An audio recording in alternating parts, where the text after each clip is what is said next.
So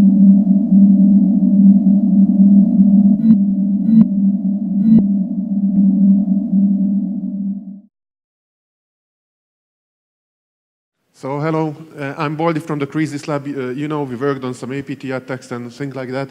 But today I will talk about one of our projects that is running for, let's say, 1.5 years. I don't know exactly. And I try to tell you our experience and our findings, not really deep or not really too much interesting, not extra special. We don't have a big infrastructure. It's more like some hint if you try to make any kind of system like that. It has a lot of problems, and you have to choose carefully your ideas and maintain the operations. So first of all, I define what we have been done and not looking on why we did so. So the in-the-wide exploit feed is basically a virtualization-based system that tries to infect computers, vulnerable computers. So the goal is not finding 0 days, basically, just find computers that can be infected and that are really infected by browser-based infections.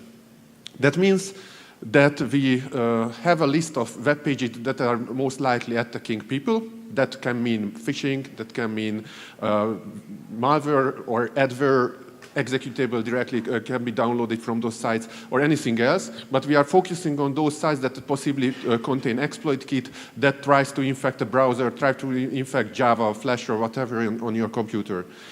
Our computers are Windows-based machines in a sandbox, and those machines have weaknesses. So we don't have perfectly patched Windows machines. We have some for additional testing, but generally we are browsing through now outdated pages.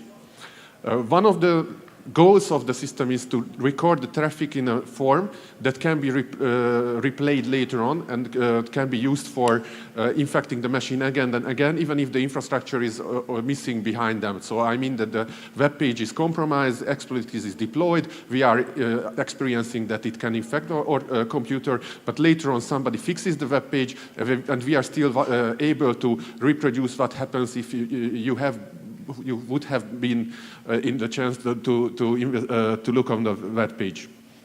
And the biggest result is that we have only a few infections daily, so no matter how much we want to infect those computers, and this is why we have the name, so it is not so easy to infect computers if you really want. So the motivation is coming from security product testing. One of our partners used to test different security products, and in those cases, you really need latest samples of exploits, latest malware binaries, because it's no use to say that, okay, this antivirus product really catches 100% of the malware that existed only in the 80s. So it is much better to say, okay, we check some only few malware samples, but these are really new in the last week, and one product was much faster, which can mean hours or minutes even, but still much faster than the other and can protect more people against ransomware or whatever threat. On the other hand, because it is replayable, we can test the security products by the same samples, even if it is after those hours, as I mentioned, that the web page already fixed and there is no more exploit kit on the web pages. And I can also mention that these exploit kits are not just one web page with exploit wrapper, all kind of stuff and payload. These are number of different web pages, domains, and hosts involved. So sometimes the list of the participants is something like 10. And if one of them is corrected, then the one chain won't run. So the motivation is to collect data for this kind of testing, but at the end I will go back and tell you more about other possible use of our system. Yeah.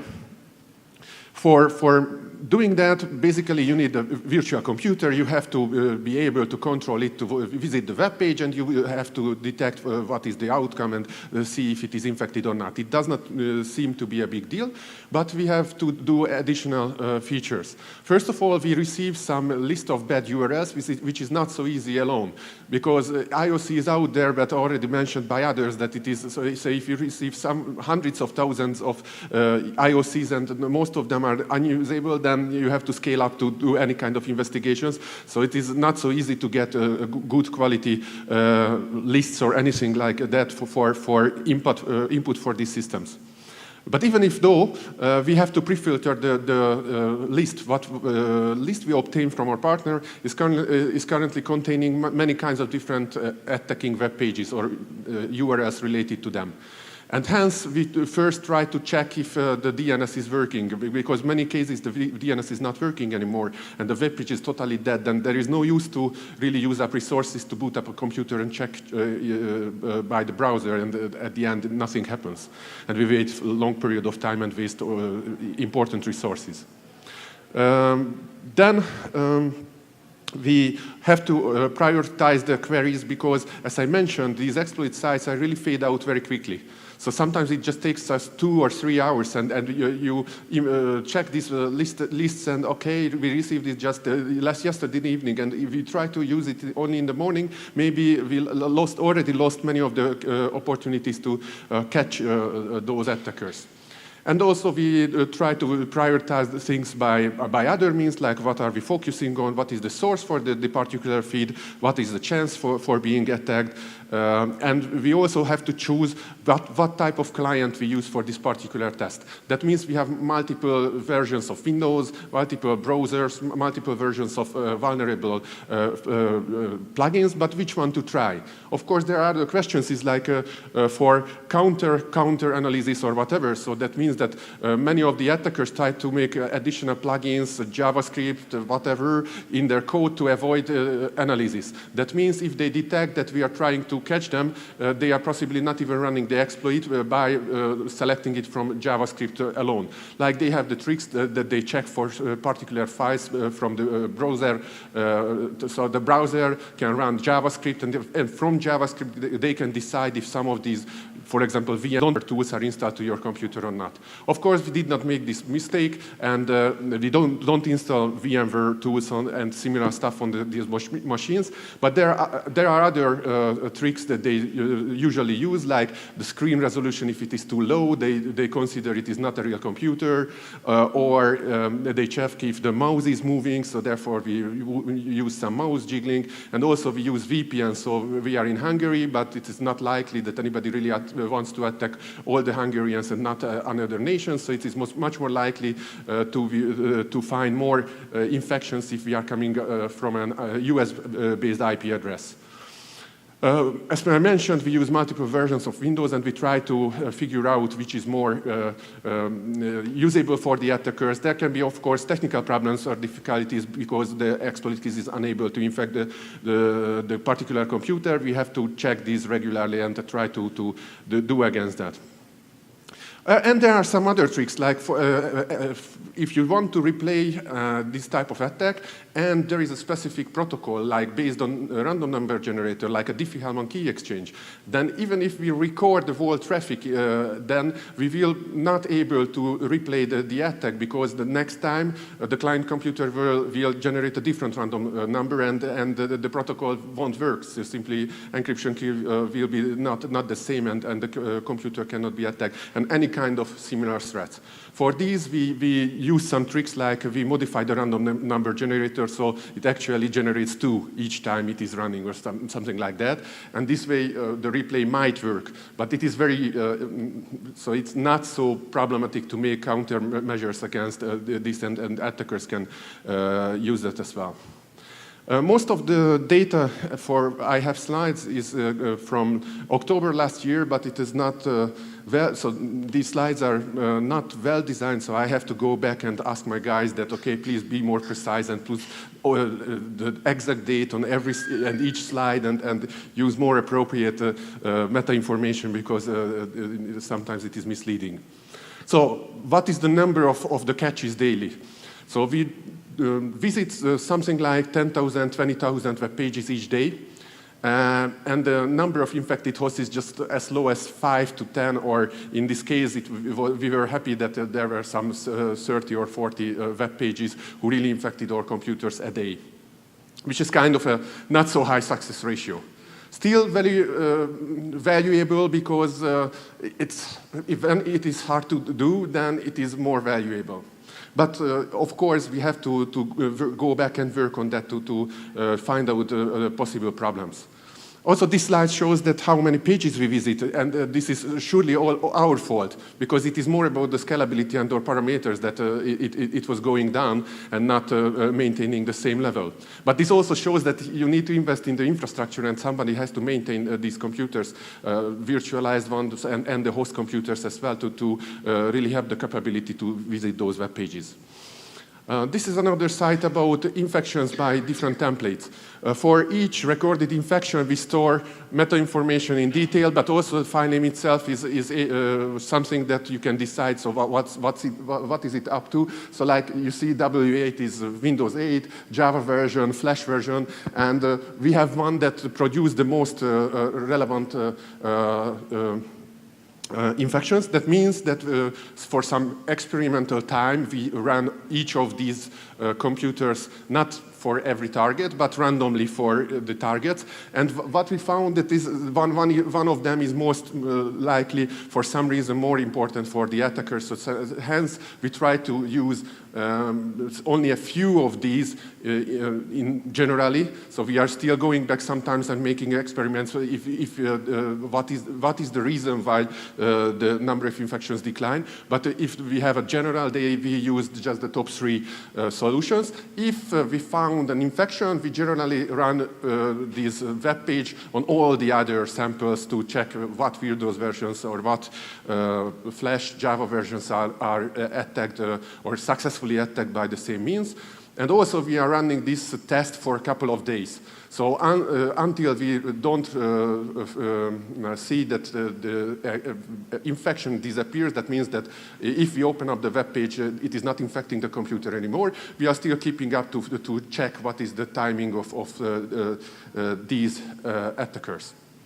So what we do is generally, so if we boot up a browser, we test one web page. Sometimes we don't even go back and revert the machine if it is not infecting the computer, because it wastes time, and most likely there won't be complications between the two web pages. So it won't be the case that the first infected, but we only see at the next browsing or something like that. But it depends on. By experience, we set this for 2 minutes or lately 1.5 minutes, how long we wait to the browser to exploit or to our computer basically to be exploited. So, but what is the statistics in between these 1.5 minutes? So for 70 cases, it is less than 30 seconds. For 27 cases, it is less than 1 minute, and only the 2% of the cases is reaching out more than 1 minute and ending 1.5. But we don't know if possibly some very special targets are going through even slower. What we see, and of course this is not representative, so it is our experience, but if you run it in different environment, from different IP address and so on, you might see totally different information, and of course this is evolving over the time. So we find executables in temp directories and so on in 70% of the cases, some scripts, not WAM scripts, so some scripts like PowerShell, whatever, in 25%, and reflective DLL injection, only 1% of the cases. This is the graph of the working hours of the exploit kit. That means that we run this system, of course, 0 to 24 hours, the same speed and so on, so it is not influenced by local working hours, but somehow the infection rates are influenced by the timing. And most likely not the Hungarian time zone is important in that, but US time zone or something else. I think, yeah, the times here are in the UTC, if anybody is interested.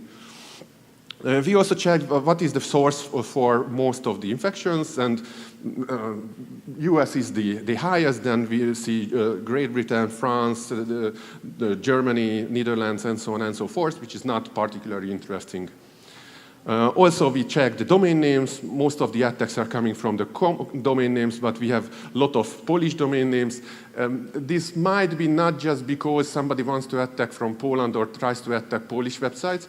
It might be because of our shift or bias in the URL list containing many Polish URLs. We are not sure about that. or they fix the computers not so well. This is again a questionable picture, so it tries to tell you how your URL path filtering works. And what you can see is that many of the websites with the green are actually having a DNS error already. So most of the URLs have DNS errors even at the first minute. And the red ones that we should really check, and we have some other categories like binaries or non-phishing websites which are not interesting for us in this case. But you might question why are so low numbers on some days. We don't receive any URL list, or the URL list is shorter. We receive the same amount of URLs every day, so I think this is mainly system errors or something like that, and we have to go back. Okay, so what is the speed for fading out for these attacks? Most of the attacks disappear after 1 or 2 days. Of course, that is not a very good diagram because we have to make it more carefully, but again, I have to go back and have these critics for my guys who made it. Anyhow, this still shows that it's a very short period of time compared that you need to obtain this list of URLs, and you really have to work on that, and when it is scheduled and run, it should be still active, otherwise you won't be able to infect your computer for this reason. We are also taking the payload, what was sent or deployed to the computer, either from the hard drive or from the memory to be saved with all the other data. And we checked some of for these the virus total for matches. We found that many of these samples are so-called 0 days. So what is good in this system, although we have very low number of findings, infections, but these real infections are generally not something that are well known and deploying the same malware that was already known for months. For example, this is one of the malware we found in the Viper system. You can see like we have the sites where we obtain these samples. Of course, here is the version which template we use and the date, like it was 2nd of November. And we checked back the virus total scores later on, and it was only November 3rd when it appeared. And yeah, on 8th of November, everybody knew about the sample. But at the time, we found it was really something new, and we can speed up countermeasures against these attacks, which are very common by the rise of the ransomware stuff. So other uses, it is not impossible to find 0 days by this means, but also we are possibly not prepared for doing so, because we are not really going for that, and we are not really checking what was the exploitation chain for each and every sample.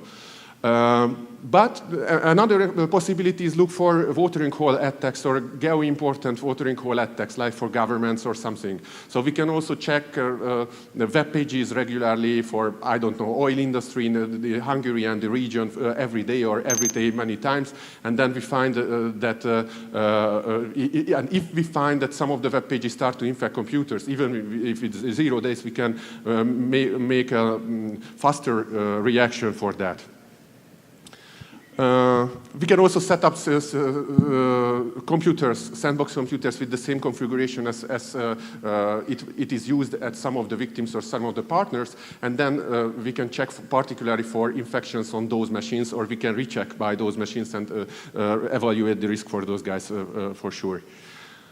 No matter we do not find 0-day exploits, we find, let's say, 0-day malware samples that can be used for particular other uses. I don't know, obtaining IOCs. We try to extract CNC information and other data from that, but this is an ongoing work.